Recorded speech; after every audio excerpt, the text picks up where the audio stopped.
Finally, part 6. We got this thing in here, got it done. I gotta tell you, this thing's freaking awesome. It's freaking awesome. So let me start off the reason why it's taken us so long to do this last finale video. Last time I left, we had the transmission in, and we had to get the drive shaft made. And there was a little fluid where I spilled it. So drive shaft's been made. Dynotech, this is a supplier, I believe, from Silver Sport. And the first time I've ever ordered a drive shaft, and it was perfect. I took the directions, followed the directions from Silver Sport, and they were spot on. I called Chris Stittmore there at Silver Sport, and he's probably tired of babysitting me, but he has never declined to. He's just absolutely awesome, phenomenal. So Chris, I'm gonna talk about you a lot, buddy, because you have made my day. So follow the directions. Took the measurement, I believe, from the face of the end of the yoke, or the output shaft, excuse me, of the transmission. So we took that from there, and we had the rear end suspended. In other words, it was loaded with pole jacks. So the car was literally just barely off the back of the rack.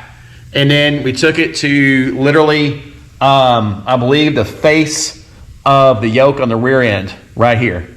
And I think it came out to 58 inches and this is a Dana 60. This is a strange Dana 60. My yoke is a 1350, but Silver Sport gives you, they're one of the few places I've seen that they give you the directions to figure out what type of yoke you have and what type of U-joint you have. And that was very nice. This thing fit like a glove. So another nice piece. And I understand why, they can't have, there's no one size fits all drive shaft for any GM, Ford, Mopar, so they got to get down to specifics. So this was $500 delivered to my door, and it is a quality piece. Dynotech, again, I'm so happy with that drive shaft. So let me tell you what happened. So I was really excited, got the drive shaft in, got my console all put together with the gear shift, fired it up, and I could not get this thing to go into gear with the clutch pushed in. I could get it to shift through the gears with the engine off, but when I fired the engine up, of course in neutral, and then when I went to go try to put it in gear, it wouldn't go in any gear. It would not budge. So, a couple things. Let me tell you what Dum Dum here did. When I installed this transmission, we went through the bell house, all that was run out, everything was perfect. But to line everything up, the way I've always done manual transmissions is I loosen the clutch just a little bit all the way around where it can move just a little bit, and it helps the transmission find center through the splines and into the pilot bearing. And it worked just like on the older 4-speeds we do. Muncie's, top loaders, 833s. It went in just fine. Well, what Dum Dum here, one of the things I didn't do is I didn't tighten the clutch all the way up after that. The second thing I didn't do, after I tightened that up, I said, okay, that's what it was. What an idiot.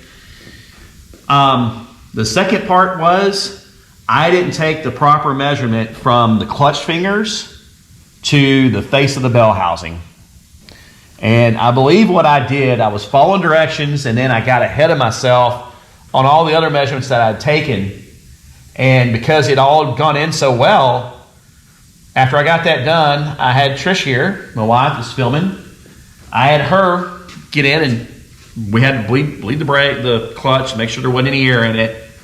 And I had her push the clutch, and I heard something pop, and then fluid ran all out of the slave cylinder of this bad boy right here. It's still leaking. What happened was, as Chris had stated, on this slave cylinder, if you don't get the measurement right, it basically pushes itself apart, is what it does. And that's what it did, because it was too great of a distance between the clutch fingers that go here and where it goes to the face of the onto the transmission, and there's the little pilot hole. My transmission came with 2 spacers, and Chris said, hey, give me the measurement, go back and measure that, and this time I did. I measured it with a set of dial calipers, took a drop, and with my square down to I forgot what the measurement was, and it required for me to use both spacers. Chris said, yeah, you should use both spacers. So that cost me, that was my fault, that cost me a slave cylinder. However, Chris got me a slave cylinder. I think I had it in 2 days. Got the slave cylinder in, and then basically we just pulled the transmission and put the 2 spacers on, and then plugged it back in. And so got all that set, and then one of the things we ran into was the neutral safety switch. So on the TKX, what Chris had told me, because of where the shifter location is, especially on the Mopar, it's at the very front, it eliminates the neutral safety switch option on this particular transmission.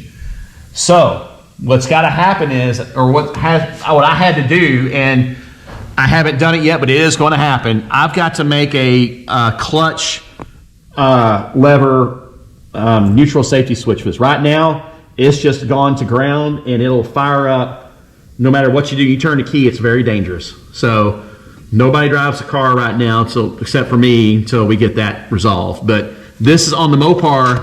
This is the wire right here that you had on the Torque Flight. You had 3 wires, and this would have been your neutral safety switch right here, this wire right here. We just looped it back, and it's grounded to the negative side of the battery. So that'll get resolved with I'm gonna try to do like they did on the 1970 Mopars, 4 speeds with a clutch activated neutral safety switch.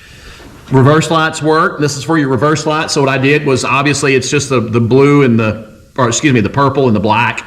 That's your reverse lights for this setup. So got all that going, and guess what? This bad boy, it pulled right out, and I want to tell you, I've driven a lot of Muncie's, top loaders, and 833s, and they're all cool. I mean, they all shift really good. But this thing is a close ratio.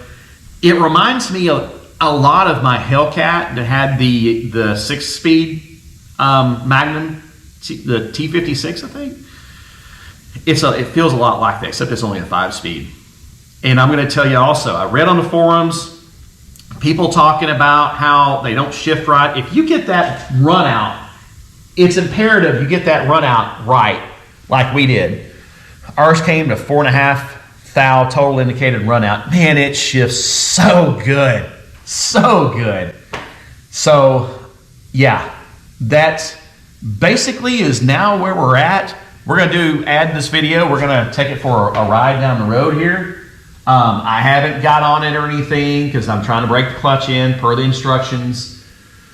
We're trying to finish up some other bugs. Now, my speedometer is not working because I think the speedometer cable, there's something in that head on my factory speedometer head.